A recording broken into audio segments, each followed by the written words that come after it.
Olá, meu amigo e minha amiga, esse aqui outra vez, graças a Deus, para mais um conteúdo. E o nosso tema de hoje é esse: Maduro desafia USA, Lula endurece com Maduro e Ortega. E eu vou explicar para você o que está acontecendo. Mas eu quero fazer uma ressalva. Antes do Lula assumir, ou quando o Lula estava no processo eleitoral, o que dizia o Bolsonaro, Paulo Guedes, que o Brasil ia virar uma Venezuela em um ano, uma Argentina em 6 meses, algo mais ou menos assim. Mas a grande verdade é que o Brasil já estava vivendo uma Venezuela durante o desgoverno do Bolsonaro. E o Bolsonaro tinha o maior desejo de ser um Maduro da vida, mas não levou. Tentou dar o golpe e não levou. O que não aconteceu na Venezuela, evidentemente. Mas é preciso destacar que ele tem um conflito muito grande dos interesses americanos ali dentro. E eu já fiz vídeo, essa mulher que tinha em tese ganho e depois botou o segundo candidato, são de extrema direita. E a ideia deles era privatizar tudo na Venezuela. A luta do Maduro tem um certo sentido, mas ele ultrapassou todos os limites e virou, de fato, um grande ditador. E esses extremistas de direita, sólidos, nojentos, querem dizer que o Lula tem uma relação estreita com esses comunistas. Em primeiro lugar, que não são comunistas, são governos autoritários ou ditatoriais, como é o caso do Maduro. Mas então, o Maduro resolveu botar quente com os Estados Unidos. Ele está provocando realmente um grande caos para a América Latina e por isso o Lula está preocupado com o que pode acontecer com a Venezuela e isso respingar no Brasil, inclusive no aspecto econômico. Mas eu quero mostrar o vídeo para você sobre essa questão do Maduro e também uma fala do Lula dando um carão no Ortega e no próprio Maduro. Mas eu quero pedir para você que está chegando pela primeira vez no canal, que se inscreva, que ative o sininho das notificações, todas elas. Você que assiste os vídeos, você ainda não está inscrito, também faça o mesmo, se inscreva, dê um certinho, comenta, compartilha, mas assiste o conteúdo até o final, gente. Conhecimento se aprende com estudo, se tem como estudo, tá certo? Então vamos nessa, sem mais delongas, vamos ao primeiro conteúdo, que é uma matéria sobre o Maduro querendo afrontar United States of America. Uma nação falida, mas que manda no mundo, provocando guerra, desestabilizando democracias, implantando ditaduras e outros tantos mecanismos sólidos para defender os seus interesses. E o Lula já falou sobre isso. Farei um vídeo sobre essa questão também. Vai lá que eu estou te esperando.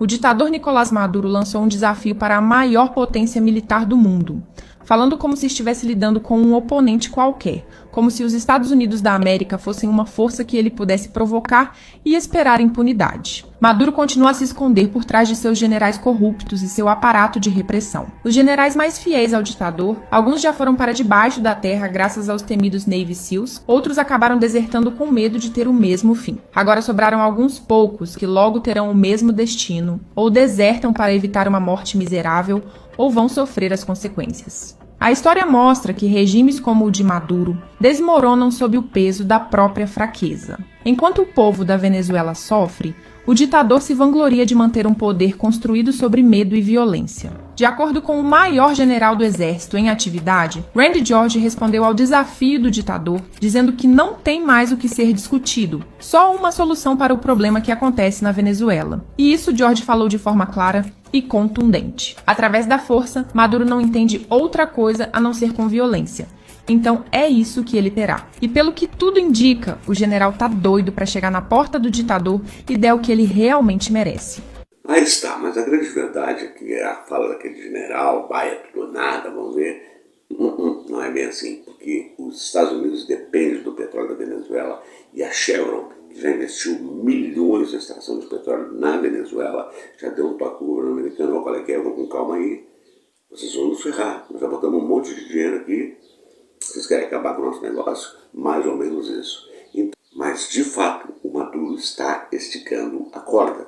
E por isso o Lula está preocupado, por isso o Lula fez algumas intervenções, por isso o Lula buscou fazer com que o Maduro fizesse uma eleição limpa, etc. e tal. Mas isso não aconteceu. E ele, inclusive, resolveu afrontar o próprio Lula. Mas vamos ver agora, então, numa entrevista numa rádio, o que o Lula disse sobre o Ortega e sobre Maduro. Assiste conteúdo que é fantástico, para vocês verem o que é a posição de de um estadista, de um presidente que sabe o que faz e que entende de economia interna e externa. Assiste aí e volta aqui comigo no meu comentário final. Estou te esperando. Até agora, o senhor, presidente da República, não reconheceu o resultado da eleição da Venezuela. Por conta dessa sua posição, que não é só sua, o senhor passou a ser alvo de críticas, por exemplo, de um aliado histórico, Nicolás Maduro. Inclusive, invocou até o discurso bolsonarista no Brasil para lhe confrontar. Recentemente, outro aliado ideológico de muito tempo, o presidente da Nicarágua, Daniel Ortega, disse cobras e largados com o senhor, chamando quase de covarde, que a sua posição era vergonhosa. É impressão ou o senhor está separando as afinidades ideológicas, políticas, do cargo de chefe de Estado da nação brasileira? Eu não tenho relação ideológica com um chefe de Estado. Não é assim que funciona a política. Eu, enquanto cidadão e pessoa física, eu posso ter uma preferência por você, pelo Alisson.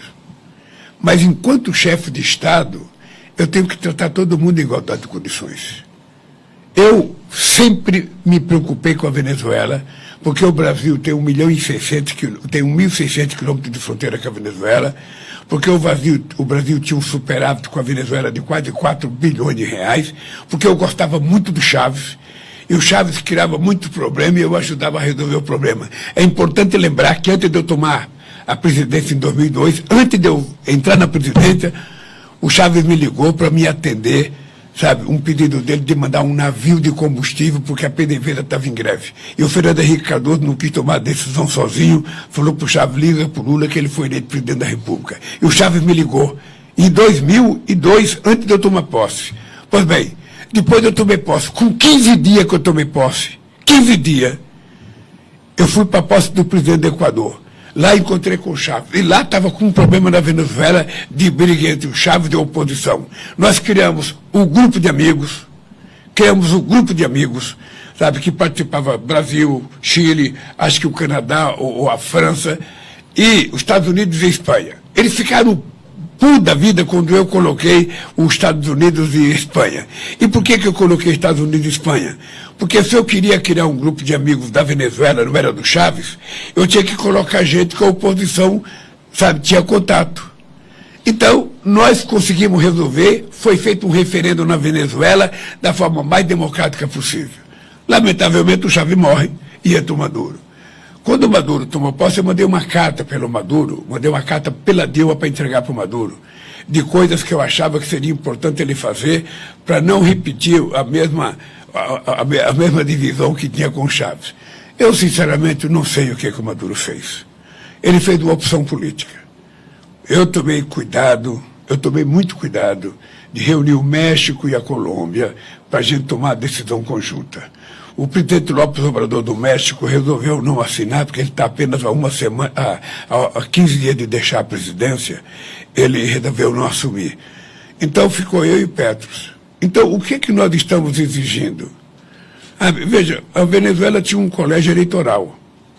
Era Colégio Nacional Eleitoral. Era um Comitê Nacional Eleitoral, em que tinha 3 pessoas do governo e 2 da oposição. Era esse colégio que tinha que dar o parecer sobre as atas. Acontece que o presidente Maduro não ouviu esse colégio, ele passou direto para a Suprema Corte. Eu não estou questionando a Suprema Corte. Eu apenas acho que, corretamente, deveria passar pelo colégio eleitoral que foi criado para esses fins. Então, eu não aceito nem a vitória dele, nem da oposição. Eu acho que tem um negócio, a oposição fala que ganhou, ele fala que ganhou, mas você não tem prova. Então, o que nós estamos exigindo é a prova. Obviamente que ele tem o direito de não gostar, sabe? Porque eu falei que era importante que convocassem novas eleições. Ortega também. O Daniel Ortega é o seguinte, não Ortega enveredou por um caminho já há muito tempo. Eu fui a Roma, o Papa pediu para mim conversar com o Daniel Ortega para liberar um bispo que estava preso, e eu liguei para Ortega, ele inventou 500 mil desculpas para não me atender. Então eu parei de ligar. Quando foi agora, sabe, o nosso embaixador lá não participou do evento da comemoração do dia 19 de julho, que é o dia da Revolução Sandinista, que eu fui participar dia 19 de julho de 1980, primeiro ano da Revolução. O embaixador não foi. Ele então resolveu, sabe, pedir para o nosso embaixador sair de lá. Então, o que eu fiz? Eu mandei a embaixadora dele embora também. Por que eu... Agora, no 7 de setembro, a gente convida todos os embaixadores. Você acha que se o embaixador não ir, eu vou mandar o embaixador embora do Brasil? Ele não é obrigado a ir. Ele vai se ele quiser. Ele vai se ele tiver vontade de ir. Ou eu tenho que fazer um convite charmoso para o cara sentir interesse de ir. Então, esse comportamento eu não aceito. Não aceito. Sabe, esse país é muito grande, o Brasil não tem contencioso com ninguém, o Brasil não quer contencioso com ninguém. Sabe? E quem quiser contencioso com o Brasil não vai ter também. Porque eu quero cuidar do Brasil. O Maduro cuide de lá, ele arque com as consequências do gesto dele. E eu arco com as consequências do meu gesto. Agora eu tenho consciência política de que eu tentei ajudar muito, mas muito e muito. Aí está. Os entrevistadores, jornalistas tentaram fazer essa colocação, tentaram encaixar o Lula com esse extremismo, mas o Lula se saiu muito bem. E é uma grande verdade. O Brasil, como os outros países ao redor do mundo, tem relações entre si, não porque se amam, mas porque tem interesses. Alguém tem o que o outro não tem, o outro tem para vender o que o outro não tem, precisa comprar, e é assim que funciona. Então essa ideia de querer associar o Brasil, ou Lula, especialmente, a esquerda, especialmente, aos governos ditatoriais que não são comunismo, porque o comunismo nunca existiu no mundo. Eu vou fazer um vídeo especial sobre esse assunto, porque essa gente é torpe. Quem criou essa ideia de comunismo foi os Estados Unidos no tempo da Guerra Fria contra a União Soviética, porque eles temiam a expansão daquele regime para o mundo e eles perderem inclusive o domínio todo na América Latina, onde eles foram que promoveram todos os golpes militares em todos os países da América Latina, e por mais de 20 anos eles ficaram dando as regras e as leis de fora, e essa gente que se deixou levar esses militares, ou golpe cívico-militar, etc, tal, seja como queira chamar, esse cívico-militar foi em cima da elite. E os militares entraram no gancho porque queriam. E para terminar, tem uma semelhança muito grande o que o Bozo queria fazer com o que o Maduro está fazendo. Inclusive, o tal exército tem um banco, eles estão metendo a mão feito bicho. O que o Bolsonaro fez? Levou mais de 6 mil militares para dentro do governo. E o resultado você já sabe: Viagra, picanha e por aí vai. Então, a realidade é esta. O Lula não é um aliado a esses extremos. Ele é um negociante, um estadista. É isso aí. Para dar o meu recado, porque aqui é a voz da esquerda resistente, a verdade não é quem doer. E como eu sempre digo ao final de cada conteúdo, com a graça de Deus, até o nosso próximo encontro.